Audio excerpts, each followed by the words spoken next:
Hello, my fellow artists. Today's video is a tutorial on dragon posing and how I pick my poses. So as always, the best thing to do when you're drawing something you're unfamiliar with is to find a reference photo. Obviously for dragons that's a little bit difficult, but I recommend cats or horses. It's pretty easy to draw the wings into these references. Practicing these poses will give you a feel for the limbs of dragons, and it helps with later drawings. So step one is to find a reference photo. I don't always have to do this anymore because I've been drawing dragons for years, so I'm very familiar with some poses for them, but I still do use them on occasion when I draw something different. It doesn't have to be a perfect match for the pose you're looking for, you can make adjustments as you go. Step 2 is using a big brush, rough out the general shape. It can be messy, this is just to give you a vague idea of the space your dragon should occupy.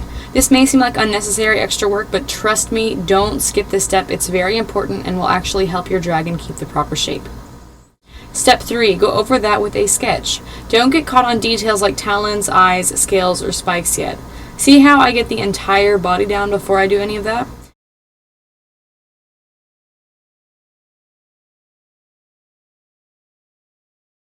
Details sidetrack you and distract from the process. The important thing right now is getting the shape of your dragon correct, not adding slight details. Now that you've got your sketch, it's easy to do line art and coloring and add details and all that jazz.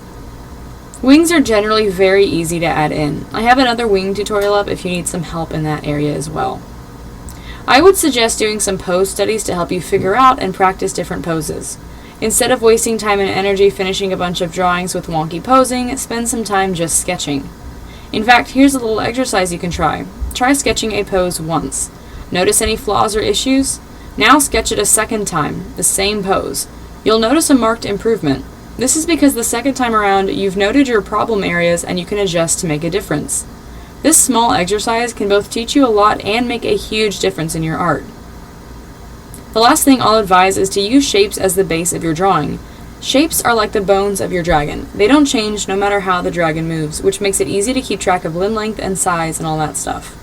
One thing you'll notice if you ever watch my speed paints is that I still draw circles for the head and usually the chest and shoulders as well. It just gives my brain a good starting point, and even now I can't skip that step.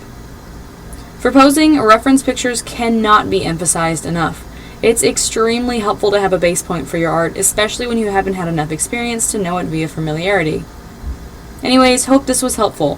Feel free to ask questions in the comments, I do my best to get to them when I have the time. Check out my other tutorials as well if you're looking for other tips. Thanks for watching, and please have a wonderful week.